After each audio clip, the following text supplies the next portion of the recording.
Hi, my name is Casey Gilombardo, and I am a ninth grade social studies teacher at Nokomis Regional High in Newport, Maine. The domain that best encompasses what I do as a teacher and teacher leader is Domain 4. As a general rule of thumb, I would say that 50% of my time is spent during class, and the other half of my time is spent before and after lessons as I differentiate to meet the various needs of my students.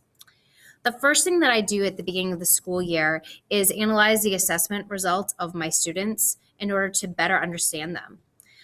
What you see in front of you is a graphic organizer that I created when I was looking at their reading data.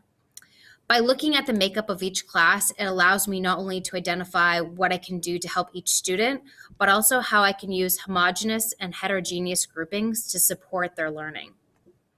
I also use Google Docs in order to create and store and craft all of my lessons. You'll notice that I have two columns. The left-hand side is more of the backstage planning as a teacher, and the right-hand side are the learning activities that will elicit those plans that we have. You'll notice that I craft daily learning targets, that I also create formative assessments that directly align to those learning targets and that will elicit feedback from each student. I also craft the learning activities for them to learn each of those skills or content areas. And then after I do all that, I then think about how to differentiate each lesson for my various learners.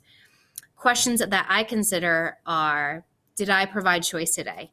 Either in what students got to learn, who they got to work with, or how they demonstrated what they learned. Did I think about the various processing speeds of my students? Did I differentiate for the various reading levels of my students? Did I differentiate for the various readiness levels? And while I may not be able to differentiate for every single one of those each lesson, by asking myself those questions, it makes me that much more thoughtful about how I'm meeting the needs of my students. The other reason I like using Google Docs is that I can collaborate easily with my team partner. We can leave each other comments on how a lesson went and what to change. We can also link in resources such as PowerPoints that we create, documents, exit slips, and it just makes it easier for the next year as we work to improve our curriculum year to year to year. After lessons, I spend a lot of time on the formative assessments that my students hand in. One of the common things I do is an exit slip, and I love exit slips for a couple of reasons. One, it is an easy way for students to show me if they understood the learning target of the day. They also give me some information about what I need to do for the next lesson to differentiate for the range that I'm seeing in those exit slips. I also use them to hand back to them the next class, not only to jog their memory of what we learned, but also so I can reteach and clarify bigger kind of issues that most of the class may not have understood. But most importantly, I use it for self-reflection about what I need to do as a teacher to adjust my instruction for the next year or the next class. And while I immediately fix issues that I have solutions to, leaving comments on my curriculum about more systemic problems that I'm finding is really helpful at the end of the year when time has passed and you may not remember. So that's something that I love about Google Docs. Now, as a teacher leader, I am responsible for constructing and facilitating meetings to improve professional development. And I start my meetings in the ninth grade cohort at the beginning of the year, analyzing the data. And that's where this graphic organizer I would give to them, and we do it for our own students and talk about how we can best support our students. But most of my time, though, is really building teacher capacity through calibration and scoring of student and teacher work.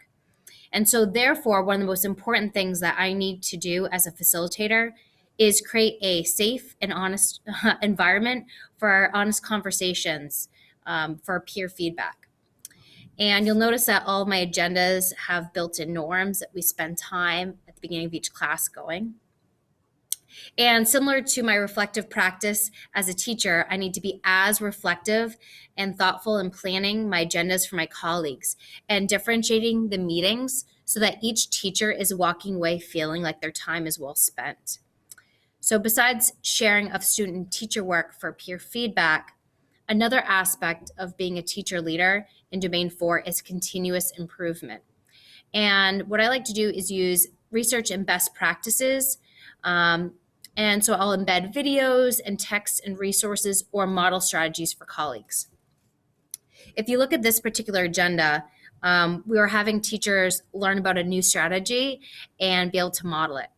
And if you look, not only do they have choice into what strategy they wanted to learn about, but we also provided a level of rigor from standard to stretch to challenge. And again, really thinking about our teachers that are brand new to those who have been effective practitioners for years, about how can we make sure everybody has a next step for improvement. And while I only have an hour meeting with them, what I often will do is provide next steps. So it might be a further chapter or video about the topic or strategy we just learned about. Or I might offer to work with them on a lesson about embedding something that we talked about. Because similar to my students, I want to foster an environment where learning is happening beyond the confines of a meeting or the four walls of my classroom.